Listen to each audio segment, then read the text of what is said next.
अव्वल अल्लाह नूर पाया कुदरत के सब बंदे एक नूर ते सब जग उपजा कौन भले को मंदे। सत श्री अकाल, मैं परमिंदर कौर जिंदगी दे रंग चैनल लेके हाजिर हाँ।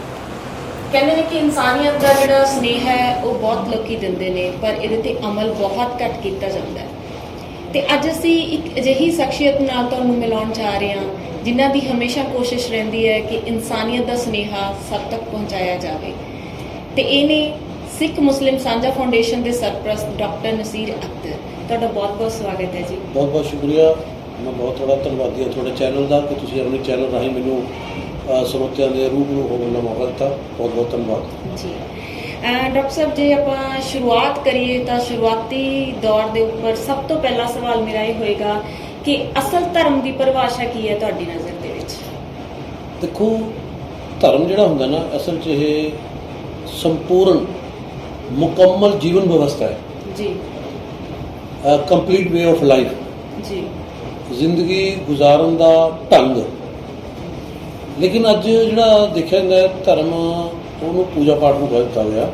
हालांकि नहीं है क्योंकि बंदे तो लगता भी ये बंदगी वास्ते पैदा किया गया जी। कर बंदे तू बंदगी जब जितर घट में साहब जी। श्री गुरु ग्रंथ साहब च तलिंग महला 5वां अंग 724 ते है जी। भी बंदे का मकसद ही मतलब ये बंदगी करने वाला। और बंदगी उपासना का कला नाम नहीं है भी कली उपासना पूजा पाठ कर ली, बल्कि बंदगी है भी तुहाडे पर कुछ जिम्मेवारी भी नाल लाइयां ने। जिहड़ी उपासना है ये तो रब दे अधिकार ने, जिहड़ा साडा पैदा करने वाला है उन्हें सानू जीवन गुजारन का ढंग भी दस्सिया। क्योंकि जिहड़ा कोई भी बंदा किसी चीज़ को बनाउंदा है उन्हें पता होंदा भी किवें सही चल सकती है। इस तरह जदों इंसान को बनाया उस अकाल पुरख परम परमात्मा ने तो उसने समय समय से अपने महापुरुषों को भेजा ताकि वो जीवन अच्छा जीवन गुजार के अपने सफल हो सकन, इंसान अच्छा इंसान बनाने तो उस चीज़ का नाम धर्म है।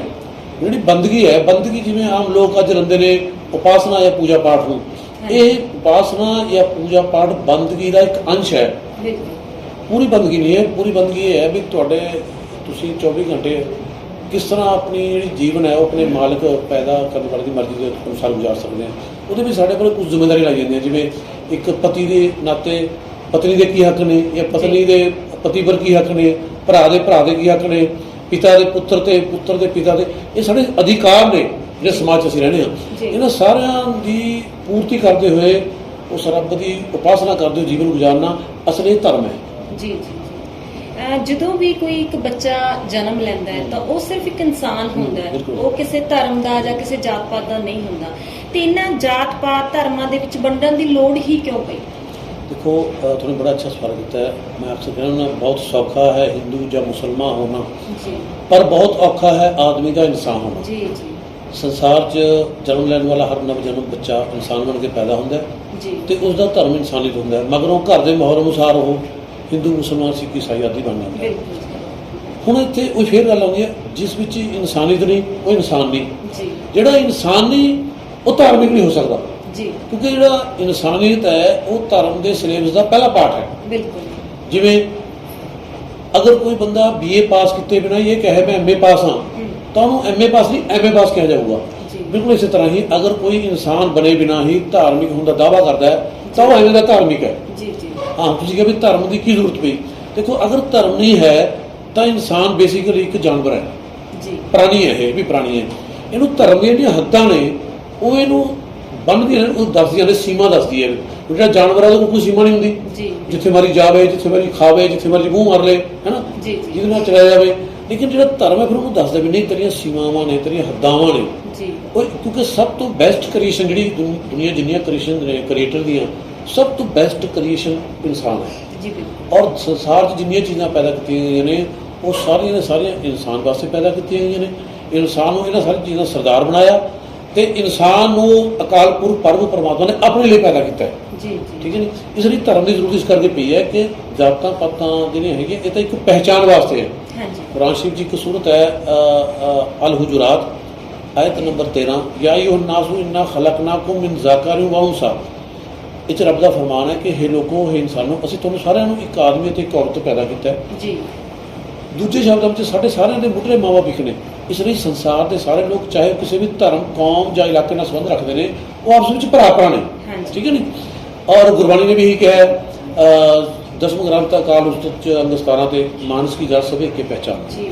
ਬੇਸਿਕਲੀ ਇਨਸਾਨ ਆ, ਅਸੀਂ ਇਨਸਾਨ ਨੂੰ ਅੱਛਾ ਇਨਸਾਨ ਬਣਾਉਣ ਲਈ ਧਰਮ ਦੀ ਜ਼ਰੂਰਤ ਹੈ, ਨਾ ਕਿ ਧਰਮ ਦੇ ਰਾਹੀਂ ਲੋਕਾਂ 'ਚ ਫੁੱਟ ਪਾਈ ਜਾਵੇ, ਨਫ਼ਰਤ ਪਾਈ ਜਾਵੇ ਜਾਂ ਉਹਨਾਂ 'ਚ ਵਿਗਾੜ ਪਾਇਆ ਜਾਵੇ। ਧਰਮ ਦੀ ਇਸ ਵਾਸਤੇ ਜ਼ਰੂਰਤ ਪਈ ਹੋਵੇ। ਬਿਲਕੁਲ ਜੀ। ਕਿਸੇ ਵੀ ਧਰਮ ਦਾ ਜਿਹੜਾ ਗ੍ਰੰਥ ਹੁੰਦਾ ਹੈ, ਕਦੇ ਵੀ ਉਹ ਵੰਡ ਨਹੀਂ ਸਿਖਾਉਂਦਾ, ਕਦੇ ਵੀ ਊਚ ਨੀਚ ਨਹੀਂ ਸਿਖਾਉਂਦਾ, ਪਰ ਇਹਨਾਂ ਗ੍ਰੰਥਾਂ ਨੂੰ ਅਸੀਂ ਪੜ੍ਹਦੇ ਜ਼ਰੂਰ ਹਾਂ, ਪਰ ਉਹਦੇ ਉਦੇਸ਼ਾਂ ਤੇ ਕੋਈ ਨਹੀਂ ਚੱਲਦਾ। ਕੀ ਲੱਗਦਾ ਤੁਹਾਨੂੰ ਕਿੱਥੇ ਕਮੀ ਆ ਜਾਂਦੀ ਹੈ? ਹਾਂ ਦੇਖੋ, ਅਸਲ ਗੱਲ ਇਹ ਹੈ ਨਾ, ਅਸੀਂ ਜਿਹੜੇ ਇਸ ਵੇਲੇ ਧਾਰਮਿਕ ਆ ਜਾਂ ਤਾਂ ਜਨਮ ਦੇ ਧਾਰਮਿਕ ਅਕਸਰ ਜਿਹੜੇ ਲੋਕ ਜਨਮ ਲੈਤਾ ਉਹਨਾਂ ਨੇ, ਕਿਸੇ ਨੇ ਸਿੱਖ ਧਰਮ ਚ ਲੈਤਾ, ਕਿਸੇ ਨੇ ਹਿੰਦੂ, ਕਿਸੇ ਨੇ ਮੁਸਲਮਾਨ, ਜਾਂ ਫਿਰ ਉਹ ਦੂਸਰੇ ਨੰਬਰ ਦੇ ਨਾਮ ਦੇ ਧਾਰਮਿਕ ਨੇ, ਨਾਮ ਰੱਖ ਲਿਆ ਸੀ।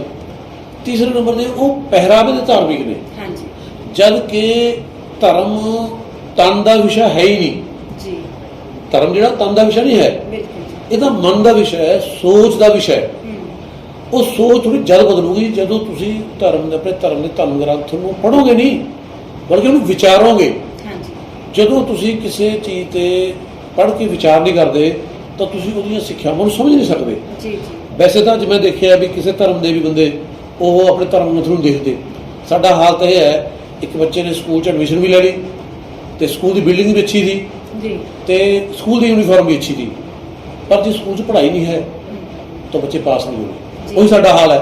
ਮੈਂ ਅਕਸਰ ਦੇਖਦਾ ਲੋਕ ਕਹਿੰਦੇ ਸਾਬਤ ਸੂਰਤ ਹੋਣਾ ਚਾਹੀਦਾ, ਸਿੱਖਾਂ ਨੂੰ ਵੀ ਕਿਹਾ ਜਾਂਦਾ ਵੀ ਸਾਬਤ ਸੂਰਤ ਹੋਣੀ ਚਾਹੀਦੀ। ਸੀਰਤ ਨਾ ਬਣੀ, ਸੂਰਤ ਦਾ ਕੀ ਫਾਇਦਾ ਉਹਦਾ? ਸੂਰਤ ਤਾਂ ਸੈਕੰਡਰੀ ਚੀਜ਼ ਹੈ, ਅਸਲ ਤਾਂ ਸੀਰਤ ਹੈ, ਕਿਰਦਾਰ ਹੈ ਤੁਹਾਡਾ। ਉਹ ਕਿਰਦਾਰ ਵਾਸਤੇ ਤੁਹਾਨੂੰ ਆਪਣੇ ਧਰਮ ਗ੍ਰੰਥ ਨੂੰ ਫਾਲੋ ਕਰਨਾ ਪੈਣਾ ਹੈ।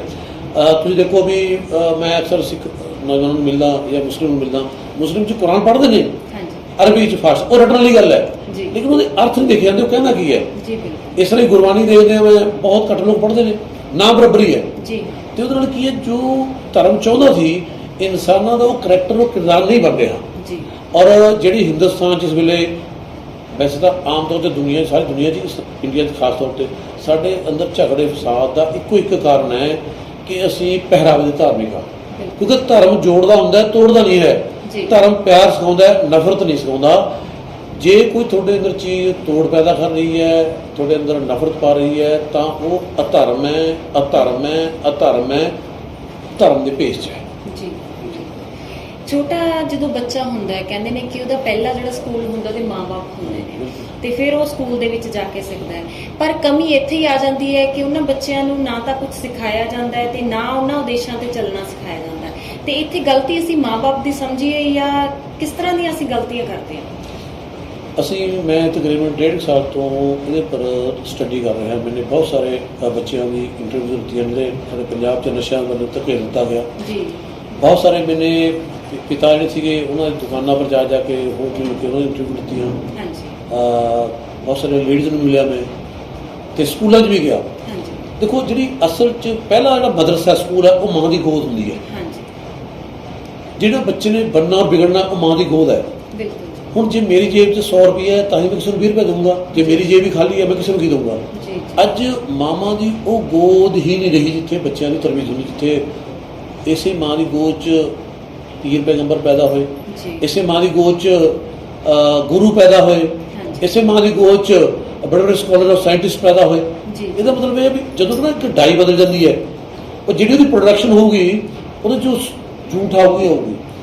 ਮੈਂ ਇੱਕ ਫੈਕਟਰੀ 'ਚ ਬੈਠਾ ਤੇ ਉਹਦੀ ਸੋਚ ਕੁਝ ਪ੍ਰੋਬਲਮ ਹੋਈ ਸੀ। ਮੈंने ਕਿਹਾ ਵੀ ਦੇਖੋ, ਸੋਚ ਪ੍ਰੋਬਲਮ ਨਹੀਂ ਹੈ, ਤੁਸੀਂ ਕਿੰਨਾ ਠੀਕ ਕਰੋਗੇ? ਡਾਈ ਠੀਕ ਕਰੋ, ਤੁਸੀਂ ਉਹ ਠੀਕ ਕਰ ਲਓਗੇ ਫਿਰ ਡਾਈ ਉਸਨੇ ਬਣਾਓਗੇ। ਡਾਈ ਦੀ ਸਫਾਈ ਕਰੋ, ਅਗਰ ਡਾਈ ਸਹੀ ਹੈ ਤਾਂ ਉਹਦੀ ਪ੍ਰੋਡਕਸ਼ਨ ਸਹੀ ਹੋਊਗੀ। ਸਾਡੀ ਜਿਹੜੀ ਸ਼ੁਰੂਆਤ ਹੈ ਮਾਂ ਦੀ ਗੋਦ, ਉੱਥੋਂ ਹੀ ਜਿਹੜੀ ਹੈ ਬੱਚੇ ਨੂੰ ਸਹੀ ਸੰਸਕਾਰ, ਸਹੀ ਸਿੱਖਿਆਵਾਂ ਨਹੀਂ ਮਿਲਦੀਆਂ ਹੈਗੀਆਂ। ਤੇ ਇਸ ਲਈ ਸਭ ਤੋਂ ਪਹਿਲੀ ਜ਼ਰੂਰਤ ਹੈ ਕਿ ਸਾਡੀ ਜਿਹੜੀ ਮਾਂ ਦੀ ਗੋਦ ਹੈ ਉਹ ਸਹੀ ਹੋਣੀ ਚਾਹੀਦੀ ਹੈ, ਉੱਥੋਂ ਬੱਚੇ ਨੂੰ ਤਰਬੀਅਤ ਸਹੀ ਹੋਣੀ ਚਾਹੀਦੀ ਹੈ। ਕਿਉਂਕਿ ਇੱਕ ਮਰਦ ਪੜ੍ਹਦਾ ਹੈ, ਮਰਦ ਆਦਮੀ, ਇੱਕ ਫਰਦ ਪੜ੍ਹਦਾ ਹੈ, ਇੱਕ ਮਰਦ ਬਣਦਾ ਹੈ, ਇੱਕ ਫਰਦ ਬਣਦਾ ਹੈ, ਇੱਕ ਔਰਤ ਬਣਦੀ ਹੈ, ਇੱਕ ਪੂਰਾ ਸਮਾਜ ਬਣ ਜਾਂਦਾ ਹੈ। ਇਸ ਲਈ ਮਾਂ ਦੀ ਗੋਦ, ਕੋਈ ਵੀ ਆਦਮੀ ਹੈ ਉਹ ਸਵੇਰੇ ਕੰਮ ਤੇ ਚਲਾ ਜਾਂਦਾ, ਸ਼ਾਮ ਨੂੰ ਆਉਂਦਾ ਹੈਗਾ, ਤੇ ਮਾਂ ਦੇ ਬੱਚੇ ਕੋਲ 14-15 ਘੰਟੇ ਰਹਿਣਾ ਹੁੰਦਾ ਹੈ, ਤੇ ਮਾਂ ਦਾ ਹੀ ਅਸਰਾਤ ਜਾਣੇ ਨੇ। ਔਰ ਮਾਂ ਨੂੰ ਪ੍ਰੈਕਟੀਕਲ ਉਹ ਚੀਜ਼ਾਂ ਕਰਨੀਆਂ ਚਾਹੀਦੀਆਂ ਨੇ, ਕਿਉਂਕਿ ਮੈਂ ਜਿਹੜੀ ਸਟੱਡੀ ਕੀਤੀ ਹੈ, ਇੱਕ ਬੱਚਾ ਕਹਿਣ ਨਾਲੋਂ ਜ਼ਿਆਦਾ ਦੇਖ ਕੇ ਸਿੱਖਦਾ ਹੈ। ਉਹਦੀ ਮਾਂ ਨੂੰ ਕਹਿੰਦੀ ਝੂਠ ਨਹੀਂ ਬੋਲਣਾ, लेकिन माँ खुद झूठ बोल रही है, वो बच्चा कन्फ्यूज हो जाऊगा, उसकी अंदर पर्सनैलिटी खराब हो जाएगी। इसलिए माँ को प्रैक्टिकल ਉਹਦਾ आइडियल बनना चाहिए पहले नंबर से। दूसरा ਜਿਹੜਾ ਸਾਡੀ एजुकेशन सिस्टम है, ਇਹ एजुकेशन इंडस्ट्री बन गई, ठीक है नहीं।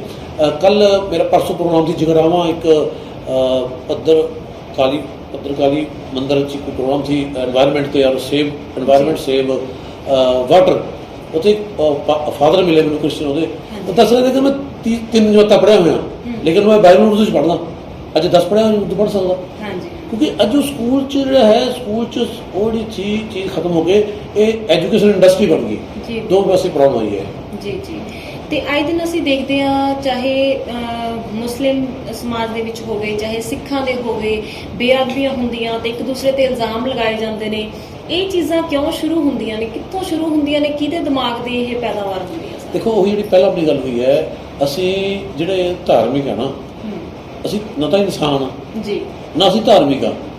ਜਦੋਂ ਤੁਸੀਂ ਕਿਸੇ ਜਿਹੜਾ ਇੱਕ ਬੰਦਾ ਧਾਰਮਿਕ ਹੈ, ਉਹ ਕਿਸੇ ਵੀ ਧਰਮ ਦਾ ਹੈ, ਜਿਹੜਾ ਅੱਛਾ ਬੱਚਾ ਹੋਊਗਾ ਉਹ ਆਪਣੇ ਬਾਪ ਦਾ ਰਿਗਾਰਡ ਦੇ ਨਾਲ ਨਾਲ ਦੂਸਰਿਆਂ ਦੇ ਬਾਪ ਦੀ ਵੀ ਇੱਜ਼ਤ ਕਰੂਗਾ। ਜੀ ਜੀ। ਜਿਹੜਾ ਅੱਛਾ ਧਾਰਮਿਕ ਹੋ, ਜਿਹਨੂੰ ਧਰਮ ਦਾ ਪਤਾ ਹੋਊਗਾ, ਉਹ ਆਪਣੇ ਧਰਮ ਦੇ ਗ੍ਰੰਥ ਦੇ ਨਾਲ ਨਾਲ ਦੂਸਰੇ ਧਰਮ ਗ੍ਰੰਥ ਦਾ ਵੀ ਰਿਗਾਰਡ ਕਰੂਗਾ। ਜੀ ਜੀ। ਕਿਉਂਕਿ ਨਾ ਉਹਨੂੰ ਆਪਣੇ ਦਾ ਪਤਾ ਹੈਗਾ ਤੇ ਨਾ ਹੀ ਦੂਸਰੇ ਦਾ ਕੀ ਪਤਾ ਹੋਣਾ ਹੈ। ਜਿਹੜਾ ਬੰਦਾ ਆਪਣੇ ਬਾਪ ਦੀ ਇੱਜ਼ਤ ਨਹੀਂ ਕਰਦਾ, ਉਹ ਦੂਸਰੇ ਦੇ ਪਿਤਾ ਦੀ ਕੀ ਇੱਜ਼ਤ ਕਰੂਗਾ? ਪ੍ਰੋਬਲਮ ਇਹੀ ਹੈ ਕਿ ਅਸੀਂ ਉਹ ਲੋਕ ਜਿਹੜੇ ਨੇ, ਬੇਸਿਕਲੀ ਸਾਡੀ ਪ੍ਰੋਬਲਮ ਕਿੱਥੇ ਹੈ, ਇੱਕ ਦਰਖਤ ਦੇ ਜੜ 'ਚ ਕੀੜਾ ਲੱਗਿਆ ਹੋਇਆ, ਸਪਰੇਅ ਅਸੀਂ ਪੱਤਿਆਂ ਤੇ ਟਹਿਣੀਆਂ ਤੇ ਕਰ ਰਹੇ ਹਾਂ, ਇਹ ਬਾਤ ਸਹੀ ਨਹੀਂ ਹੋਣੀ। ਪ੍ਰੋਬਲਮ ਇਹ ਅਸੀਂ ਉਹ ਕਹਿੰਦੇ ਉਹਨੇ ਕਰਤਾ ਉਹਨੇ ਕਰਤਾ, ਨਹੀਂ, ਪ੍ਰੋਬਲਮ ਇਹ ਨਹੀਂ ਹੈ, ਪ੍ਰੋਬਲਮ ਜੜ ਤੇ ਹੈ। ਅਸੀਂ ਸੰਸਕਾਰ, ਅਸੀਂ ਉਹ ਧਰਮ ਜਿਹੜੀ ਡਿਊਟੀ ਸੀ ਨਾ ਪੇਰੈਂਟਸ ਪੂਰੀ ਕਰ ਰਹੇ ਨੇ, ਨਾ ਉਸਤਾਦ ਪੂਰੀ ਕਰ ਰਹੇ ਨੇ, ਸਭ ਪ੍ਰੋਬਲਮ ਸੋਚੋ ਜੀ। ਆਪਾਂ ਅਕਸਰ ਵੀ ਇਹ ਵੀ ਦੇਖ ਸਕਦੇ ਹਾਂ ਕਿ ਜਿਹੜੇ ਹੁਣ ਚਾਹੇ ਧਰਮ ਦੇ ਜਿੰਨੇ ਆਪਣੇ ਆਪ ਨੂੰ ਵੱਡੇ ਪਹਿਰੇਦਾਰ ਕਹਾਉਂਦੇ ਨੇ, ਪਰ ਉਹ ਵੀ ਇਹਨਾਂ ਉਦੇਸ਼ਾਂ ਤੇ ਨਹੀਂ ਚੱਲਦੇ, ਕਿਉਂਕਿ ਸਿਰਫ ਬਾਣੀ ਪੜ੍ਹੀ ਜਾਂਦੀ ਹੈ, ਉਹਨੂੰ ਵਿਚਾਰਿਆ ਨਹੀਂ ਜਾਂਦਾ। ਤੇ ਹੁਣ ਜੇ ਗੱਲ ਕਰ ਲਈਏ, ਤੁਹਾਡਾ ਜਿਹੜਾ ਮਿਸ਼ਨ ਹੈ ਸਿੱਖ ਮੁਸਲਿਮ ਸਾਂਝਾ ਫਾਊਂਡੇਸ਼ਨ ਤੁਸੀਂ ਚਲਾ ਰਹੇ ਹੋ, ਤੇ ਇਹ ਤੁਹਾਡਾ ਅਸਲ ਮਿਸ਼ਨ ਕੀ ਹੈ ਤੇ ਕਦੋਂ ਸ਼ੁਰੂ ਹੋਇਆ, ਕਿਉਂ ਦਿਮਾਗ ਦੇ ਵਿੱਚ ਇਹ ਗੱਲ ਆਈ? ਦੇਖੋ, ਜੇ ਅਸੀਂ ਨਾ ਇਤਿਹਾਸ ਤੇ ਝਾਤ ਮਾਰਦੇ ਹਾਂ, ਜੋ ਮੈਂ ਦੇਖਿਆ ਤਾਂ ਇਤਿਹਾਸ ਇਹ ਦੱਸਦਾ, ਸਿੱਖ ਇਤਿਹਾਸ ਖਾਸ ਤੌਰ ਤੇ, ਵੀ ਸਿੱਖ ਗੁਰੂ ਸਾਹਿਬਾਨ ਤੇ ਮੁਸਲਮਾਨ ਬਜ਼ੁਰਗਾਂ ਦੇ ਆਪਸ ਵਿੱਚ ਬਹੁਤ ਹੀ ਪਿਆਰ ਭਰੇ ਸੰਬੰਧ ਸਨ, ਪ੍ਰੇਮ ਭਰੇ ਸੰਬੰਧ ਸਨ, ਤੇ ਉਹ ਦਿਲੋਂ ਇੱਕ ਦੂਜੇ ਨੂੰ ਪਿਆਰ ਦਿੰਦੇ, ਸਤਿਕਾਰ ਦੇ ਸੀ। ਪਰ ਗੁਰੂ ਸਾਹਿਬਾਨ ਤੋਂ ਚੌਖਾ ਸਮਾਂ ਮਗਰੋਂ ਕਿਸੇ ਤੀਜੇ ਹੱਥ ਨੇ ਸਾਡੀ ਏਕਤਾ ਤੇ ਪਿਆਰ ਨੂੰ ਅਨੇਕਤਾ ਤੇ ਨਫ਼ਰਤ ਵਿੱਚ ਬਦਲ ਲਈ, ਇਤਿਹਾਸ ਘੜ ਕੇ ਸਾਡੇ ਇਤਿਹਾਸ 'ਚ ਮਿਲਾ ਦਿੱਤਾ। ਉਹੀ ਰਲਗੁਟ ਹੋਇਆ ਇਤਿਹਾਸ ਸਾਨੂੰ ਅੱਜ ਪੜ੍ਹਾਇਆ ਜਾ ਰਿਹਾ, ਸੁਣਾਇਆ ਜਾ ਰਿਹਾ, ਦਿਖਾਇਆ ਜਾ ਰਿਹਾ।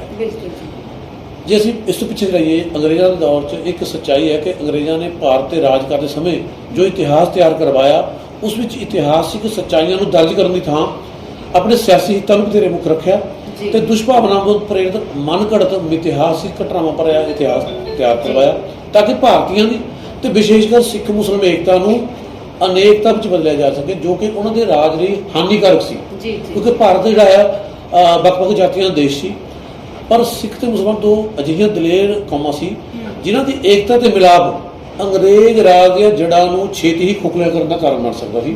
ਇਸ ਲਈ ਉਹਨਾਂ ਨੇ ਅਜਿਹੀਆਂ ਸਾਖੀਆਂ ਤੇ ਇਤਿਹਾਸਿਕ ਘਟਨਾਵਾਂ ਸਿੱਖਾਂ ਤੇ ਮੁਸਲਮਾਨਾਂ ਦੇ ਇਤਿਹਾਸ ਵਿੱਚ ਦਰਜ ਕਰਾਈਆਂ, ਜਿਹੜੀਆਂ ਦੋਹਾਂ ਕੌਮਾਂ ਨੂੰ ਕਦੇ ਵੀ ਇੱਕ ਦੂਜੇ ਦੇ ਨੇੜੇ ਨਾ ਹੁੰਦੇ, ਤੇ ਜਿਹਦਾ ਅਸੀਂ ਰਿਜ਼ਲਟ ਜਿਹੜਾ ਦੇਖਿਆ ਸੀ ਉਹ ਪਾਰਟੀਸ਼ਨ ਸਮੇਂ, ਤਕਸੀਮ ਦੀ ਵੰਡ ਸਮੇਂ 1947 ਦੇਖ ਚੁੱਕੇ ਹਾਂ, ਜਦੋਂ ਪੰਜਾਬ ਦਾ ਪੰਜਾਬੀ ਦਾ ਤੇ ਪੰਜਾਬੀਆਂ ਦਾ ਕੰਮ ਹੋਇਆ। ਜਦੋਂ ਜਿਹੜਾ ਇਤਿਹਾਸ ਹੈ ਨਾ, ਜੇ ਅਸੀਂ ਉਹ ਸੱਚਾਈ ਦੇ ਆਧਾਰਿਤ ਹੈ ਤਾਂ ਇੱਕ ਚਾਨਣ ਮੁਨਾਰਾ ਹੈ, ਪਰ ਇਸ ਦਾ ਵਿਗੜਿਆ ਹੋਇਆ ਰੂਪ ਅਰਥਾਤ ਅਸ਼ੁੱਧ ਤੇ ਇਤਿਹਾਸਕ ਘਟਨਾਵਾਂ ਭਰਿਆ ਇਤਿਹਾਸ ਇੱਕ ਵਿਸਫੋਟਕ ਹੈ, ਜਿਸ ਦੇ ਭਿਆਨਕ ਭਾਂਬੜ 'ਚ ਮਨੁੱਖਤਾ ਜਲ ਕੇ ਸੁਆਹ ਹੁੰਦੀ ਹੈ, ਰਾਖ ਹੁੰਦੀ ਹੈ। ਇਹ ਪੁੱਤਾਂ ਨੂੰ ਪੁੱਤ ਬਣਾਉਂਦਾ ਤੇ ਕੌਮਾਂ ਵਿੱਚ ਸੱਜਰੀਆਂ ਦੁਸ਼ਮਣੀਆਂ ਖੜੀਆਂ ਹੋਣ ਦਾ ਕਾਰਨ ਬਣ ਜਾਂਦਾ ਹੈ।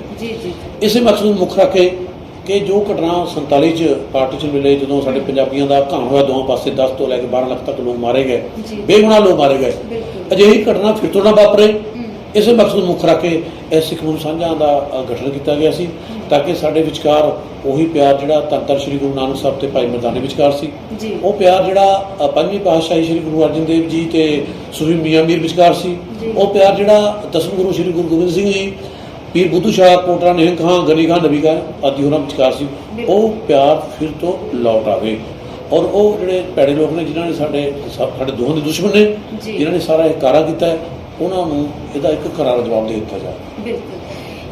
ਧਰਮ ਤਾਂ ਬਹੁਤ ਜ਼ਿਆਦਾ ਨੇ ਆਪਣੇ, ਜਿੰਨਾ ਵੀ ਦੇਖਿਆ ਜਾ ਸਕੇ ਹਰ ਰੋਜ਼ ਇੱਕ ਨਵਾਂ ਧਰਮ ਸਾਨੂੰ ਦੇਖਣ ਨੂੰ ਮਿਲੇਗਾ, ਪਰ ਸਿੱਖ ਮੁਸਲਿਮ ਸਾਂਝਾ ਫਾਊਂਡੇਸ਼ਨ ਹੀ ਕਿਉਂ? ਦੇਖੋ, ਵੈਸੇ ਤਾਂ ਮੈਂ ਅਕਸਰ ਕਹਿੰਦਾ ਹੁੰਦਾ, ਮੈਨੂੰ ਸਵਾਲ ਮਾਤਾ ਗੁਜਰੀ ਕਾਲਜ ਵੀ ਕੀਤਾ ਗਿਆ ਸੀ, ਤੁਸੀਂ ਸਿੱਖ ਮੁਸਲਿਮ ਕਿਉਂ ਰੱਖਿਆ, ਹਿੰਦੂ ਕਿਉਂ ਨਹੀਂ ਹੋਇਆ। ਇੱਕ ਬਾਪ ਦੇ 4 ਪੁੱਤਰ ਨੇ ਜੀ, ਉਹਨਾਂ ਦੇ ਸਮਝ ਲਓ ABCD, B ਔਰ C 'ਚ ਲੜਾਈ ਹੋ ਗਈ, ਅਸੀਂ ਸੁਲਹ ਨਹੀਂ ਕਰਾਵਾਂਗੇ, B ਔਰ C 'ਚ ਕਰਾਵਾਂਗੇ ਨਾ। ਤੇ ਹਿੰਦੂ ਜਾਂ ਕ੍ਰਿਸਚਨਾਂ ਨਾਲ ਸਾਡੀ ਕੋਈ ਲੜਾਈ ਨਹੀਂ ਹੈਗੀ, ਕਿਉਂਕਿ ਜਿਹੜੀ ਲੜਾਈ ਸੀ, ਸਾਡੇ ਇਤਿਹਾਸ ਜਿਹੜਾ ਬਦਲਿਆ ਗਿਆ ਉਹ ਸਿੱਖਾਂ ਨੂੰ ਮੁਸਲਮਾਨਾਂ ਦਾ ਬਦਲਿਆ ਗਿਆ। ਦੂਸਰੀ ਪਹਿਲੀ ਗੱਲ ਇਹ, ਤੇ ਕਿਉਂਕਿ ਜਦੋਂ ਸਿੱਖ ਧਰਮ ਸ਼ੁਰੂ ਹੋਇਆ, ਤਾਂ ਸ਼੍ਰੀ ਗੁਰੂ ਨਾਨਕ ਸਾਹਿਬ ਦਾ ਆਗਮਨ ਹੋਇਆ, ਉਸ ਵੇਲੇ ਬਾਈ ਚਾਂਸ ਜਿਹੜੇ ਇੱਥੇ ਲੋਕ ਰਾਜ ਕਰਦੇ ਸੀ ਉਹ ਇਸਲਾਮ ਧਰਮ ਨਾਲ ਸੰਬੰਧਿਤ ਥੇ। ਔਰ ਇੱਥੇ ਗੱਲ ਜਾਣਨੀ ਬਹੁਤ ਜ਼ਰੂਰੀ ਹੈ ਕਿ ਇੱਕ ਹਾਕਮ ਲਈ ਪਹਿਲਾਂ ਉਸਦੀ ਹਕੂਮਤ ਹੁੰਦੀ ਹੈ, ਧਰਮ ਮਗਰੋਂ, ਬਲਕਿ ਹਾਕਮ ਲੋਕ ਤਾਂ ਆਪਣੇ ਸਵਾਰਥ ਲਈ, ਆਪਣੇ ਮੁਫਾਦ ਲਈ ਹਮੇਸ਼ਾ ਧਰਮ ਨੂੰ ਵਰਤਦੇ ਰਹੇ ਨੇ, ਅੱਜ ਵੀ ਵਰਤ ਰਹੇ ਨੇ। ਅੱਜ ਦਾ ਧਰਮ ਦੇ ਹੋ ਕੇ ਲਾ ਕੇ ਹਕੂਮਤਾਂ ਪ੍ਰਾਪਤ ਕੀਤੀਆਂ ਤੇ ਚਲਾਈਆਂ ਜਾ ਰਹੀਆਂ ਨੇ। ਉਸ ਵੇਲੇ ਵੀ ਇਸ ਤਰ੍ਹਾਂ ਹੋਇਆ, ਤੇ ਅੰਗਰੇਜ਼ਾਂ ਨੇ ਆ ਕੇ ਸਾਡੇ ਜਦੋਂ ਇਤਿਹਾਸ ਨੂੰ ਬਦਲਿਆ, ਤੇ ਉਹਦੇ ਨਾਲ ਕੀ ਹੋਇਆ, ਸਾਡੇ ਦੋਹਾਂ 'ਚ ਕੜਤਰਾਂ ਪੈਦਾ ਹੋਈਆਂ। ਤੇ ਜਦੋਂ ਤੱਕ ਉਹ ਇਤਿਹਾਸ ਦੀਆਂ ਘਟਨਾਵਾਂ ਨੂੰ ਸੱਚਾ ਢਾਂਚਾ ਨਹੀਂ ਪੇਸ਼ ਕੀਤਾ ਜਾਂਦਾ, ਸਾਡੇ ਮਨ 'ਚੋਂ ਕੜਤਰ ਨਹੀਂ ਜਾ ਸਕਦੀ ਸੀ। ਇੱਕ ਨੰਬਰ। ਦੂਸਰਾ ਨੰਬਰ ਇਹ ਸੀ ਵੀ ਸਿੱਖ ਤੇ ਮੁਸਲਮਾਨ ਦੋਵੇਂ ਹੀ ਤੌਹੀਦ ਪ੍ਰਸਤ ਕੌਮਾਂ ਨੇ, ਇੱਕ ਅਕਾਲ ਪੁਰਖ ਨੂੰ ਮੰਨਣ ਵਾਲੀਆਂ, ਠੀਕ ਹੈ ਨਹੀਂ। ਤੇ ਜੇ ਤੁਸੀਂ ਦੇਖੋਗੇ ਤਾਂ ਸਾਡੀਆਂ ਮੈਕਸੀਮਮ ਸਾਡੇ ਅੰਦਰ ਕਾਮਨ ਚੀਜ਼ਾਂ ਨੇ ਹੈਗੀਆਂ।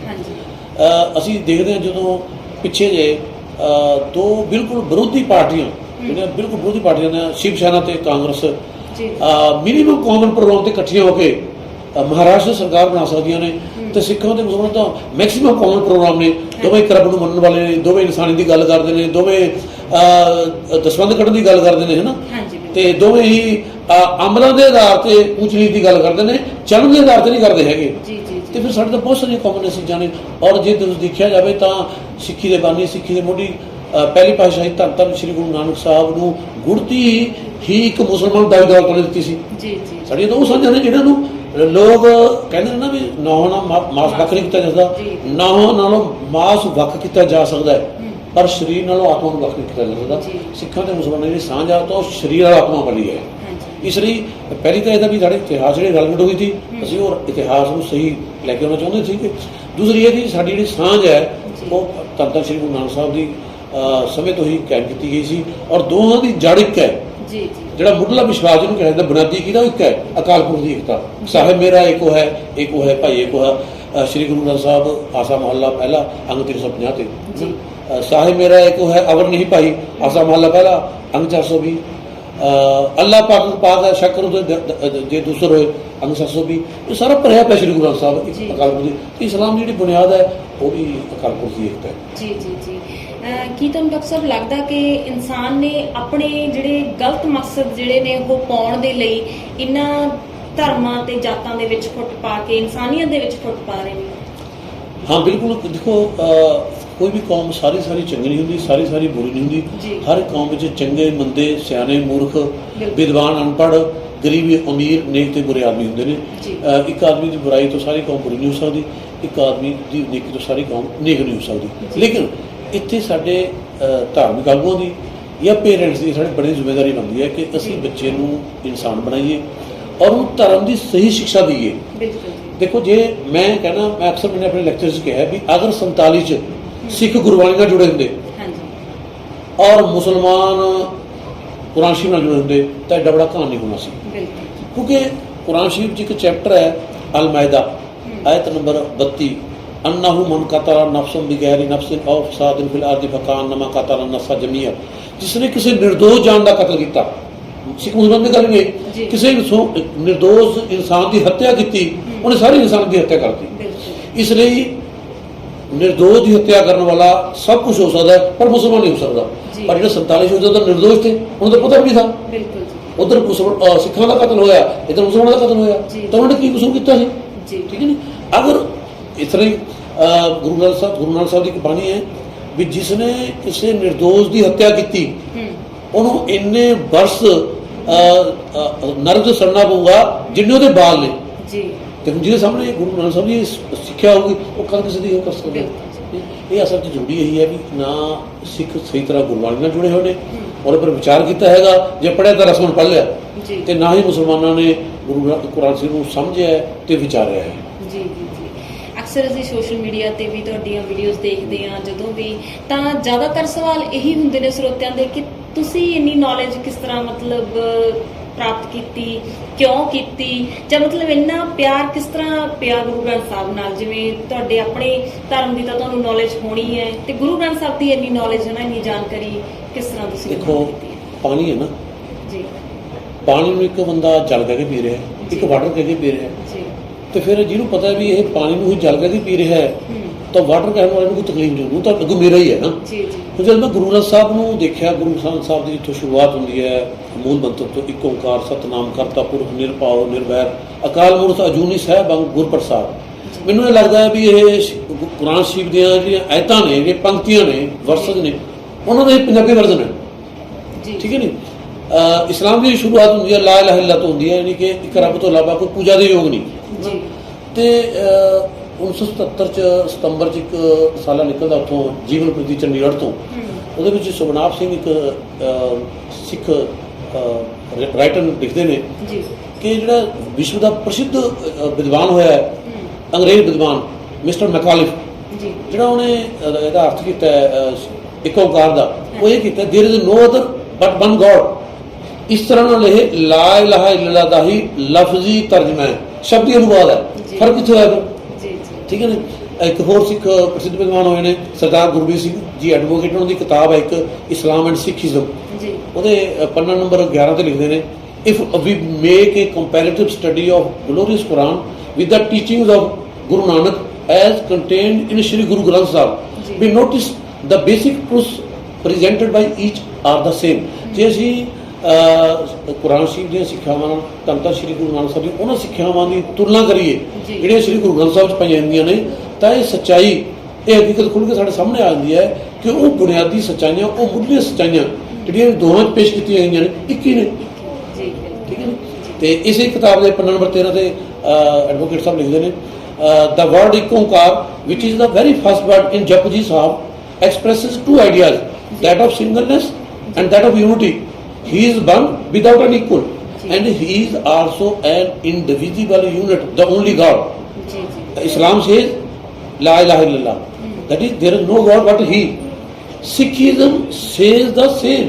ਜੀ ਸਾਹਿਬ ਮੇਰਾ ਏਕੋ ਹੈ ਭਾਈ ਏਕੋ ਹੈ। ਸ਼੍ਰੀ ਗੁਰੂ ਗ੍ਰੰਥ ਸਾਹਿਬ ਆਸਾ ਮਹੱਲਾ ਪਹਿਲਾ ਅੰਗ 350, my master is one and the only one. ਤੇ ਗੱਲ ਤਾਂ ਫਿਰ ਇੱਕੋ ਹੀ ਕੀਤੀ ਗਈ ਹੈ ਨਾ, ਭਾਸ਼ਾ ਹੀ ਬਦਲੀ ਹੈ। ਇਸ ਲਈ ਫਿਰ ਮੈਨੂੰ ਲੱਗਿਆ ਨਹੀਂ, ਫਿਰ ਕੁਰਾਨ ਸ਼ਰੀਫ 'ਚ ਕਿਹਾ ਵੀ ਗਿਆ ਹੈ, ਕੁਰਾਨ ਸ਼ਰੀਫ 'ਚ ਇੱਕ ਚੈਪਟਰ ਹੈ ਆਲੇ ਇਮਰਾਨ, ਉਹਦਾ ਵਰਸ ਨੰਬਰ 64 ਹੈ,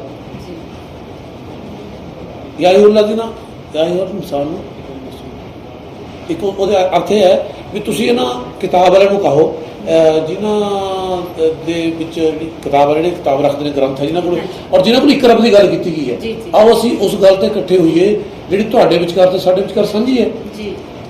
ਇੱਕ ਅਸੀਂ ਇੱਕ ਰੱਬ ਤੋਂ ਇਲਾਵਾ ਕਿਸੇ ਦੀ ਪੂਜਾ ਨਹੀਂ ਕਰਾਂਗੇ। ਫਿਰ ਸਿੱਖੀ 'ਚ ਵੀ ਇੱਕ ਰੱਬ ਦੀ ਪੂਜਾ ਦੀ ਗੱਲ ਕੀਤੀ ਗਈ ਹੈ, ਤੇ ਇਸਲਾਮ 'ਚ ਵੀ ਇਹੀ ਕੀਤੀ ਗਈ ਹੈ। ਸਾਨੂੰ ਤਾਂ ਕੁਰਾਨ ਸ਼ਰੀਫ 'ਚ ਇਸਲਾਮੀ ਸਿੱਖਿਆਵਾਂ 'ਚ ਇਹ ਸਿੱਖਿਆ ਦਿੱਤੀ ਗਈ ਹੈ ਕਿ ਤੁਸੀਂ ਇਸ ਤਰ੍ਹਾਂ ਲੋਕਾਂ ਨਾਲ ਜੁੜ ਕੇ ਰਹੋ, ਇਕੱਠੇ ਹੋਵੋ। ਤੇ ਫਿਰ ਮੈਨੂੰ ਤਾਂ ਧਰਮ ਹੀ ਕਹਿ ਰਹੇ ਕੰਮ, ਤੇ ਦੂਸਰੇ ਪਾਸੇ ਇੱਕ ਰੱਬ ਦੀ ਗੱਲ ਕੀਤੀ ਗਈ ਹੈ। ਤੇ ਜੇ ਅਸੀਂ ਪਿੱਛੇ ਚਲੇ ਜਾਈਏ ਤਾਂ ਜਦੋਂ ਸ਼੍ਰੀ ਗੁਰੂ ਨਾਨਕ ਸਾਹਿਬ ਦਾ ਜੋਤੀ ਜੋਤ ਸਮਾਉਂਦੇ ਨੇ, ਤਾਂ ਉਸ ਵੇਲੇ ਲੋਕਾਂ 'ਚ ਹਿੰਦੂਆਂ ਔਰ ਮੁਸਲਮਾਨਾਂ ਦੀ ਲੜਾਈ ਹੋਈ ਸੀ। ਉਹ ਕਹਿੰਦੇ ਬਾਬਾ ਸਾਡਾ ਹੈ, ਉਹ ਕਹਿੰਦੇ ਬਾਬਾ ਸਾਡਾ ਹੈ, ਕਿਉਂਕਿ ਉਹਦੀ ਵਜ੍ਹਾ ਇਹੀ ਸੀ ਕਿ ਗੁਰੂ ਸਾਹਿਬ ਦੀਆਂ ਜਿਹੜੀਆਂ ਸਿੱਖਿਆਵਾਂ ਨੇ, ਮੈਂ ਅਕਸਰ ਕਹਿੰਦਾ ਉਹਨਾਂ ਸਾਰੇ ਜੱਗ ਦੇ ਧਰਮ ਗ੍ਰੰਥ ਇਕੱਤਰ ਕਰਕੇ ਵੇਖ ਲਓ। ਸ਼੍ਰੀ ਗੁਰੂ ਨਾਨਕ ਸਾਹਿਬ ਦੀ ਬਾਣੀ ਤੇ ਉਹਨਾਂ ਦੇ ਬੁਖਾਰ ਬਿੰਦ ਤੋਂ ਨਿਕਲੇ ਬਚਨ ਕੁਰਾਨ ਸ਼ਰੀਫ ਤੋਂ ਛੁੱਟ ਕਿਸੇ ਹੋਰ ਗ੍ਰੰਥ ਨਾਲ ਮੇਲ ਹੀ ਨਹੀਂ ਖਾਂਦੇ। ਇਹ ਸਾਡੀ ਵਜ੍ਹਾ ਨੇੜੇ ਜਾਂਦੀ। ਜੀ ਜੀ ਸ਼ਾਇਦ ਇਹੀ ਕਾਰਨ ਹੈ ਕਿ ਜਿਹੜਾ ਅਸੀਂ ਬਾਣੀ ਨੂੰ ਨਾ ਤਾਂ ਪੜ੍ਹਦੇ ਹਾਂ, ਨਾ ਵਿਚਾਰਦੇ ਹਾਂ, ਤੇ ਨਾ ਹੀ ਅਸੀਂ ਦੂਸਰੇ ਧਰਮ ਦੀ ਜਿਹੜੀ ਬਾਣੀ ਹੁੰਦੀ ਹੈ ਉਹਨੂੰ ਪੜ੍ਹਨ ਦੀ ਕੋਸ਼ਿਸ਼ ਨਹੀਂ ਕਰਦੇ। ਤਾਂ ਹੀ ਸਾਨੂੰ ਲੱਗਦਾ ਹੈ ਕਿ ਇਹ ਧਰਮ ਸਭ ਤੋਂ ਵੱਖਰਾ ਹੈ। ਜੀ ਤੇ ਹੁਣ ਜਿਹੜੇ ਤੁਸੀਂ ਸਾਂਝਾ ਫਾਊਂਡੇਸ਼ਨ ਚਲਾ ਰਹੇ ਹੋ, ਸਿੱਖ ਮੁਸਲਿਮ ਸਾਂਝਾ ਫਾਊਂਡੇਸ਼ਨ, ਤੁਹਾਨੂੰ ਲੱਗ ਰਿਹਾ ਕਿ ਤੁਸੀਂ ਆਪਣੇ ਮਿਸ਼ਨ 'ਚ ਕਾਮਯਾਬ ਹੋ ਰਹੇ ਹੋ? ਦੇਖੋ ਮੈਨੇ ਲੋਕਾਂ ਦੇ ਫੋਨ ਆਉਂਦੇ ਨੇ, ਜੈਨਪੁਰ ਗਏ ਸੀ, ਬੈਠੇ ਨੇ ਡਾਕਟਰ ਸਾਹਿਬ ਜੀ, ਜਾਂ ਜਿੱਥੇ ਵੀ ਜਾਂਦੇ ਬਹੁਤ ਸਾਰੇ ਲੋਕ। ਹੁਣ ਇਸ ਵਾਰ ਜਿਹੜਾ ਜੈਨਪੁਰ ਪ੍ਰੋਗਰਾਮ ਹੋਇਆ ਜੀ, ਤੇ ਉਹਦੇ ਵਿੱਚ ਜਦੋਂ ਮੈਂ ਸਪੀਚ ਦੇ ਰਿਹਾ ਸੀ ਤਾਂ ਇੱਕ ਡਾਕਟਰ ਸਾਹਿਬ ਖੜੇ ਹੋਏ ਕਹਿਣ ਲੱਗੇ, ਇੱਕ ਅਜ਼ਾਨ ਹੁੰਦੀ ਹੈ ਜਿਹਨੂੰ ਬਾਂਗ ਕਹਿੰਦੇ ਆ, 12 ਭਾਈ ਗੁਰਦਾਸ ਬਾਹਰ ਬਹਿਰੀ ਪੌੜੀ 35 ਤੇ ਭਾਈ ਗੁਰਦਾਸ ਲਿਖਦੇ ਨੇ, ਬਾਬਾ ਗਿਆ ਬਗਦਾਦ ਨੂੰ ਬਾਹਰ ਜਾਏ ਕੀ ਆਸਤਾਨਾ, ਇੱਕ ਬਾਬਾ ਆਕਾਰ ਰੂਪ ਦੂਜਾ ਬਾਬੀ ਮਰਦਾਨਾ, ਦਿੱਤੀ ਬਾਂਗ ਨਮਾਜ਼ ਕਰਸੂ ਸਮਾਂ ਹੋਇਆ ਜਹਾਨਾ। ਬਾਂਗ ਕਹਿੰਦੇ ਅਜ਼ਾਨ ਨੂੰ, ਵੀ ਜਦੋਂ ਨਮਾਜ਼ ਦਾ ਟਾਈਮ ਹੋਇਆ ਤਾਂ ਬਾਬਾ ਜੀ ਨੇ ਅਜ਼ਾਨ ਦਿੱਤੀ ਨਾ, ਤੇ ਉਹ ਅਜ਼ਾਨ ਦਾ ਹੀ ਲੋਨ ਪਤਾ ਨਹੀਂ ਕੀ ਹੈ, ਉਹ ਜਿਹੜਾ ਸ਼ਬਦ ਸੀ ਅੱਲਾਹੁ ਅਕਬਰ, ਗॉड ਇਜ਼ ਗ੍ਰੇਟ, ਰੱਬ ਸਭ ਤੋਂ ਵੱਡਾ ਹੈ, ਕਾਲਪੁਰ ਸਭ ਤੋਂ ਵੱਡਾ ਹੈ। ਤੇ ਉਹ ਡਾਕਟਰ ਸਾਹਿਬ ਕਹਿਣ ਲੱਗੇ ਕਿ ਨਾ ਅਸਤਾ ਹੁਣ ਤੱਕ ਕਈ ਸਮਝ ਜਾਂਦੇ ਥੇ ਵੀ ਇਹ ਅਕਬਰ ਨੂੰ ਯਾਦ ਕਰਦੇ ਨੇ, ਅਕਬਰ ਦਾ ਮਤਲਬ ਹੈ ਬਾਦਸ਼ਾਹ ਅਕਬਰ ਨੂੰ, ਹਾਲਾਂਕਿ ਅਕਬਰ ਹੁੰਦਾ ਬੜਾ, ਗॉड ਇਜ਼ ਗ੍ਰੇਟੈਸਟ। ਤੇ ਜਦੋਂ ਅਸੀਂ ਇਹ ਜਾ ਕੇ ਗੱਲਾਂ ਹੁੰਦੀਆਂ ਸਾਡੀਆਂ ਤਾਂ ਉਹ ਲੋਕਾਂ ਨੂੰ ਲੱਗਦਾ ਵੀ ਨਹੀਂ ਯਾਰ ਅਸੀਂ ਤਾਂ ਇੱਕ ਹੀ ਥੇ। ਬਿਲਕੁਲ ਇੱਦਾਂ ਲੱਗਦਾ ਮੈਨੂੰ ਜਦੋਂ ਮੈਂ ਮਿਲਣਾ ਜਿਵੇਂ ਦੋ ਪਿਛੜੇ ਹੋਏ ਸਗੇ ਭਾਈ ਫਿਰ ਮਿਲਦੇ ਨੇ, ਆਪਸ ਵਿੱਚ ਉਹਨਾਂ ਦਾ ਪਿਆਰ ਹੁੰਦਾ, ਉਹਨਾਂ ਨੂੰ ਲੱਗਦਾ ਵੀ ਰਸਤਾ ਵੀ ਹਨੇਰੇ ਸੀ ਸੀਗੇ। ਬਿਲਕੁਲ ਜਦੋਂ ਮੈਂ ਜਾਂਦਾ ਇਸ ਤਰ੍ਹਾਂ ਹੀ ਮਹਿਸੂਸ ਹੁੰਦਾ ਹੈ, ਔਰ ਇਸ ਤਰ੍ਹਾਂ ਹੀ ਜਿਹੜੇ ਸਿੱਖ ਭਰਾ ਨੇ ਮਹਿਸੂਸ ਕਰਦੇ ਨੇ। ਤੁਸੀਂ ਦੇਖੋ ਇਸ ਵਾਰ ਇੰਨੇ ਰੋਜ਼ਾ ਅਫਤਾਰੀ ਕਰਾਈ ਗਈ ਹੈ, ਸਾਡੇ ਲਾਗੇ ਪਿੰਡ ਹੈ ਕੁਠਾਲਾ ਤੇ ਭੂਦਨ, ਉੱਥੇ ਸਿੱਖ ਭਰਾਵਾਂ ਦੇ ਆਪਸ ਵਿੱਚ ਲੜਾਈਆਂ ਹੋਈਆਂ ਨੇ। ਉਹ ਕਹਿੰਦਾ ਮੈਨੇ ਪਿੰਡ ਦਾ ਰੋਜ਼ਾ ਅਫਤਾਰੀ ਕਰਾਉਣਾ 30 ਦੇ 30 ਦੀ, ਉਹ ਟਾਈਮ ਨਹੀਂ ਮਿਲਿਆ ਹੈਗਾ। ਇਹਦਾ ਮਤਲਬ ਵੀ ਪ੍ਰੈਕਟੀਕਲ ਪੋਜ਼ੀਟਿਵ ਰਿਜ਼ਲਟ ਆ ਰਹੇ ਨੇ। ਔਰ ਵੈਸੇ ਵੀ ਮੈਂ ਦੇਖਿਆ ਦੁਨੀਆ ਹੁਣ ਇਹਨਾਂ ਸ਼ਰਾਰਤੀ ਲੋਕਾਂ ਦੀਆਂ ਸ਼ਰਾਰਤਾਂ ਤੋਂ ਥੱਕ ਗਈ, ਜਿਹੜੀਆਂ ਨਫ਼ਰਤਾਂ ਫੈਲਾਉਂਦੀਆਂ, ਜਿਹੜੀ ਤੋੜ ਪੈਦਾ ਕਰਦੀਆਂ ਨੇ। ਲੋਕ ਮਿਲਣਾ ਚਾਹੁੰਦੇ ਨੇ, ਪਿਆਰ ਦੀ ਗੱਲਾਂ ਕਰਨਾ ਚਾਹੁੰਦੇ ਨੇ। ਇਸ ਨਫ਼ਰਤ ਦੇ ਤੂਫਾਨ 'ਚ, ਨਫ਼ਰਤ ਦੀ ਆਂधी 'ਚ ਦੇਖਦੇ ਨੇ ਕੋਈ ਤਾਂ ਹੋਵੇ ਜਿਹੜਾ ਪਿਆਰ ਦੀ ਗੱਲ ਕਰੇ, ਕੋਈ ਤਾਂ ਹੋਵੇ ਜਿਹੜਾ ਮਿਲਾਪ ਦੀ ਗੱਲ ਕਰੇ। ਜਦੋਂ ਅਸੀਂ ਇਹ ਪੈਗਾਮ ਲੈ ਕੇ ਜਾਂਦੇ ਸਿੱਖ ਮੁਸਲਮਾਨਾਂ ਦਾ ਤਾਂ ਉਹ ਬੜੇ ਖੁਸ਼ੀ ਨਾਲ ਸਾਨੂੰ ਨਿਹੱਥਾ ਚੁੱਕਦੇ ਨੇ ਔਰ ਇਸ ਗੱਲ ਨੂੰ ਸਾਨੂੰ ਵੈਲਕਮ ਕਰਦੇ ਨੇ। ਔਰ ਬੜੇ ਅੱਛੇ ਰਿਜ਼ਲਟ ਦਿਖਦੇ, ਪੂਰੇ ਨਹੀਂ ਪੰਜਾਬ 'ਚ ਨਹੀਂ, ਪੂਰੇ ਵਰਲਡ 'ਚ, ਪੂਰੇ ਵਰਲਡ 'ਚੋਂ ਮੈਸੇਜ ਆਉਂਦੇ ਨੇ, ਬੜੇ ਖੁਸ਼ ਹੁੰਦੇ ਨੇ। ਤੇ ਇਹ ਅਸੀਂ ਤੁਹਾਡੇ ਚੈਨਲ ਰਾਹੀਂ ਮੈਂ ਸਾਡੇ ਪੰਜਾਬੀਆਂ ਨੂੰ ਖਾਸ ਤੌਰ 'ਤੇ ਸੁਨੇਹਾ ਦੂੰਗਾ ਕਿ ਇਸ ਚੀਜ਼ ਨੂੰ ਹੋਰ ਉੱਪਰ ਲੈ ਕੇ ਜਾਇਆ ਜਾਵੇ, ਕਿਉਂਕਿ ਸਾਡਾ ਪੰਜਾਬ ਬਹੁਤ ਪਛੜ ਗਿਆ। ਔਰ ਮਿਲ ਜੁਲ ਕੇ ਅਸੀਂ ਇੱਕ ਨਵਾਂ ਫਿਰ ਪੰਜਾਬ ਬਣਾਈਏ ਜਿਹੜਾ ਭਾਰਤ ਦਾ ਮੋਹਰੀ ਸੂਬਾ ਹੋਵੇ। ਤੇ ਉਹ ਅਸੀਂ ਤਾਂ ਹੀ ਬਣਾ ਸਕਦੇ ਹਾਂ ਜੇ ਅਸੀਂ ਮਿਲ ਜੁਲ ਕੇ ਰਹਿੰਦੇ ਹਾਂ, ਕਿਉਂਕਿ ਗੁਰਬਾਣੀ ਨੇ ਸਾਨੂੰ ਇਸ ਚੀਜ਼ ਦੀ ਸਿੱਖਿਆ ਦਿੱਤੀ ਹੈ। ਸ਼੍ਰੀ ਗੁਰੂ ਗ੍ਰੰਥ ਸਾਹਿਬ ਜੀ ਗੁਜਰੀ ਮਹੱਲਾ 5ਵਾਂ ਅੰਗ 498 ਤੇ ਮਿਲਵੇ ਕੀ ਮਹਿਮਾ ਬਰਨ ਨਾ ਸਕੋ ਨਾਨਕ ਪਰੈ ਪਰੀਲਾ, ਅਰਥਾਤ ਮੈਂ ਮਿਲ ਬੈਠਣ ਤੇ ਏਕਤਾ ਦੀ ਮਹਿਮਾ ਬਰਨ ਨਹੀਂ ਕਰ ਸਕਦਾ। ਇਹ ਪਰੇ ਤੋਂ ਪਰੇ ਉੱਚੀ ਤੋਂ ਉੱਚੀ ਹੈ। ਸਾਨੂੰ ਗੁਰਬਾਣੀ 'ਚ ਵੀ ਔਰ ਕੁਰਾਨ ਸ਼ਰੀਫ 'ਚ ਵੀ ਕਿਹਾ ਗਿਆ, ਕੁਰਾਨ ਸ਼ਰੀਫ ਸੂਰਤ ਅਲ-ਨਿਸਾ ਆਇਤ ਨੰਬਰ 128 ਵਸੁਲੂ ਖੈਰ, ਸੁਲਹ ਏਕਤਾ ਜਾਂ ਮਿਲ ਬੈਠਣਾ ਸਭ ਤੋਂ ਚੰਗੀ ਗੱਲ ਹੈ। ਸਾਨੂੰ ਤਾਂ ਮਿਲ ਬੈਠਣ ਦੀ ਲੋੜ ਹੈ। ਤੇ ਜੇ ਕਿਸੇ ਨੇ ਜ਼ਾਲਮ ਨੇ ਅੱਜ ਤੋਂ ਸਦੀਆਂ ਪਹਿਲਾਂ ਕੋਈ ਜ਼ੁਲਮ ਕਮਾਇਆ ਹੈ ਤਾਂ ਉਸ ਨੂੰ ਅੱਜ ਮੁੱਖ ਰੱਖ ਕੇ ਇੱਕ ਦੂਜੇ ਨੂੰ ਕੋਸਣਾ, ਬੁਰਾ ਭਲਾ ਕਹਿਣਾ, ਇਹ ਤਾਂ ਕੋਈ ਸ਼ੋਭ ਨਹੀਂ ਗੱਲ ਨਹੀਂ ਹੈ। ਕਿਉਂਕਿ ਗੁਰਬਾਣੀ ਨੇ ਇਸ ਚੀਜ਼ ਦਾ ਮਨਾ ਕੀਤਾ ਹੈ, ਇਹ ਕਰ ਕਰੇ ਸੋ ਇਹ ਕਰ ਪਾਏ, ਕੋਈ ਨਾ ਪਕੜੀਏ ਕਿਸੇ ਥਾਏ। ਸ਼੍ਰੀ ਗੁਰੂ ਗ੍ਰੰਥ ਸਾਹਿਬ ਆਸਾ ਮਹੱਲਾ 5ਵਾਂ ਅੰਗ 406 ਤੇ ਕਿਸੇ ਇੱਕ ਦੇ ਕਿਤੇ ਜੁਰਮ 'ਚ, ਕਿਸੇ ਕਿਤੇ ਦੋਸ਼ 'ਚ ਦੂਜੇ ਨੂੰ ਫੜਨਾ ਕੋਈ ਯੋਗ ਤੇ ਚੰਗੀ ਗੱਲ ਨਹੀਂ ਹੈ। ਜਿਸ ਦਾ ਦੋਸ਼ ਹੋਵੇ ਉਸੇ ਨੂੰ ਸਜ਼ਾ ਦਿੱਤੀ ਜਾਵੇ, ਕਿਉਂਕਿ ਕਰੇ ਕੋਈ ਪਰੇ ਕੋਈ, ਇਹ ਗੱਲ ਨਿਆਂਪੂਰਵਕ ਨਹੀਂ ਹੋ ਸਕਦੀ। ਜੇ ਅੱਜ ਤੋਂ ਮੱਸਾ ਰੰਗੜ ਨੂੰ ਅਸੀਂ 300 ਸਾਲ ਬਾਅਦ ਹੋਣੀ ਚੱਲੀਏ ਜਾਂ ਜਹਾਂਗੀਰ ਨੂੰ ਜਾਂ ਔਰੰਗਜ਼ੇਬ ਨੂੰ, ਤਾਂ ਇਨਸਾਨੀ ਅੱਛੀ ਗੱਲ ਨਹੀਂ ਹੈਗੀ। ਕਿਉਂਕਿ ਗੁਰੂ ਸਾਹਿਬ ਨੇ ਇਸ ਦਾ ਮਨਾ ਕੀਤਾ ਹੈ। ਅਸੀਂ ਅੱਜ ਨਵਾਂ ਪੰਜਾਬ ਸਿਰਜੀਏ, ਅਸੀਂ ਉਹਨਾਂ ਗੁਰੂ ਨਾਨਕ ਸਾਹਿਬ ਦੀਆਂ ਕਹਿਣ ਦਿੱਤੀਆਂ ਸਾਂਝਾਂ ਤੇ ਪਹਿਰਾ ਦਈਏ। ਔਰ ਸਾਡੇ ਸਿੱਖ ਸਾਂਝਾਂ ਦਾ ਮਕਸਦ ਇਹ ਹੈ ਕਿ ਗੁਰੂ ਨਾਨਕ ਸਿੰਘ ਗੁਰੂ ਸਾਹਿਬਾਨ ਵੱਲੋਂ ਕਾਇਮ ਕੀਤੀਆਂ ਸਾਂਝਾਂ ਤੇ ਉਜਾਗਰ ਕਰਨਾ ਔਰ ਉਹਨਾਂ ਤੇ ਪਹਿਰਾ ਦੇਣਾ। ਤੇ ਮੈਂ ਸਾਰੇ ਜਗ 'ਚ ਬਸਦੇ ਸਿੱਖ ਭਰਾ ਜਾਂ ਪੰਜਾਬੀ ਭਰਾਵਾਂ ਨੂੰ ਇਹੀ ਅਪੀਲ ਕਰਾਂਗਾ ਵੀ ਅਸੀਂ ਆਓ ਮਿਲ ਕੇ ਇੱਕ ਨਵਾਂ ਇਤਿਹਾਸ ਬਣਾਈਏ। ਆਓ ਮਿਲ ਕੇ ਇੱਕ ਨਵਾਂ ਇਤਿਹਾਸ ਬਣਾਈਏ, ਪੰਜਾਬ ਨੂੰ ਭਾਰਤ ਦਾ ਫਿਰ ਤੋਂ ਮੋਹਰੀ ਨਿਵਾਸ ਬਣਾਈਏ। ਉਹ ਇਸ ਤਰ੍ਹਾਂ ਹੀ ਹੋ ਸਕਦਾ ਅਗਰ ਅਸੀਂ ਮਿਲ ਜੁਲ ਕੇ ਕਰਾਂਗੇ, ਮਿਲ ਜੁਲ ਕੇ ਵਧਾਂਗੇ। ਜੋ ਵੀ ਤੁਸੀਂ ਆਪਣਾ ਮਿਸ਼ਨ ਲੈ ਕੇ ਚੱਲ ਰਹੇ ਹੋ, ਅਸੀਂ ਰੱਬ ਅੱਗੇ ਅਰਦਾਸ ਕਰਦੇ ਹਾਂ ਕਿ ਤੁਸੀਂ ਆਪਣੇ ਮਿਸ਼ਨ ਦੇ ਵਿੱਚ ਕਾਮਯਾਬ ਹੋਵੋ, ਤਾਂ ਕਿ ਜੋ ਪੰਜਾਬ ਦੀ ਸਿਰਜਣਾ ਤੁਸੀਂ ਸੋਚੀ ਹੋਈ ਹੈ ਦਿਮਾਗ ਦੇ ਵਿੱਚ ਉਹ ਬਿਲਕੁਲ ਅੱਗੇ ਸਾਡੇ ਸਾਹਮਣੇ ਆਵੇ, ਤਾਂ ਕਿ ਸਾਡੇ ਬੱਚੇ ਨੇ ਜਿਹੜੇ ਉਹ ਸਿਰਫ ਬਾਣੀ ਨੂੰ ਪੜ੍ਹਨ ਨਾ ਉਹਨੂੰ ਵਿਚਾਰਨ, ਉਹਦੇ ਸਿਧਾਂਤਾਂ ਤੇ ਚੱਲਣ। ਤੇ ਬਹੁਤ ਬਹੁਤ ਸ਼ੁਕਰੀਆ ਜੀ ਸਾਡੇ ਨਾਲ ਗੱਲਬਾਤ ਕਰਨ ਦਾ ਤੇ ਸਾਨੂੰ ਇਸ ਫਾਊਂਡੇਸ਼ਨ ਬਾਰੇ ਦੱਸਣ ਦਾ। ਤੇ ਸਾਡੇ ਜਿਹੜੇ ਧਰਮ ਨੇ, ਧਰਮਾਂ ਦੇ ਜਿਹੜੇ ਫਰਕ ਮਹਿਸੂਸ ਕੀਤੇ ਜਾ ਰਹੇ ਨੇ ਦਿਲਾਂ ਦੇ ਵਿੱਚ, ਉਹਨਾਂ ਫਰਕ ਨੂੰ ਮਿਟਾਉਣ ਦੇ ਲਈ ਜੋ ਤੁਸੀਂ ਸਾਡੇ ਨਾਲ ਵਿਚਾਰ ਸਾਂਝੇ ਕੀਤੇ, ਬਹੁਤ ਬਹੁਤ ਧੰਨਵਾਦ ਤੁਹਾਡਾ। ਮੈਂ ਥੋੜੇ ਆਖਰ ਸਾਡੇ ਪੰਜਾਬੀਆਂ ਨੂੰ ਇੱਕ ਜ਼ਰੂਰ ਅਪੀਲ ਕਰੂੰਗਾ ਤੁਹਾਡੇ ਚੈਨਲ ਰਾਹੀਂ, 7 ਸੰਦੂਕੋਂ ਮੇਂ ਭਰ ਕਰ ਦਫਨ ਕਰ ਦੋ ਨਫ਼ਰਤੇ। ਇਹ ਸਾਡੀ ਨਫ਼ਰਤਾਂ ਪਈਆਂ ਹੋਈਆਂ ਨੇ ਧਰਮ ਦੇ ਨਾਮ ਤੇ, ਕੌਮਾਂ ਦੇ ਨਾਮ ਤੇ, ਭਾਸ਼ਾ ਦੇ ਨਾਮ ਤੇ। 7 संदूकों में भर कर दफन कर दो नफरतें। आज इंसान को मोहब्बत की ज़रूरत है बहुत, आज पंजाब को मोहब्बत की ज़रूरत है बहुत। ਤੇ ਇਹ ਸੀ ਜੀ ਡਾਕਟਰ ਨਸੀਰ ਅਖਤਰ ਜੋ ਕਿ ਸਿੱਖ ਮੁਸਲਿਮ ਸਾਂਝਾ ਫਾਊਂਡੇਸ਼ਨ ਦੇ ਸਰਪ੍ਰਸਤ ਨੇ। ਤੇ ਉਮੀਦ ਕਰਦੇ ਹਾਂ ਕਿ ਤੁਹਾਨੂੰ ਸਾਡੀ ਵੀਡੀਓ ਚੰਗੀ ਲੱਗੀ ਹੋਏਗੀ। ਜੇ ਸਾਡੀ ਵੀਡੀਓ ਚੰਗੀ ਲੱਗੀ ਤੇ ਲਾਈਕ ਤੇ ਸ਼ੇਅਰ ਜ਼ਰੂਰ ਕਰ ਦੇਣਾ ਜੀ। ਅਜਿਹੀਆਂ ਵੀਡੀਓ ਦੇਖਣ ਲਈ ਸਾਡੇ ਚੈਨਲ ਨਾਲ ਜੁੜੇ ਰਹੋ ਜੀ। ਧੰਨਵਾਦ। Stay tuned.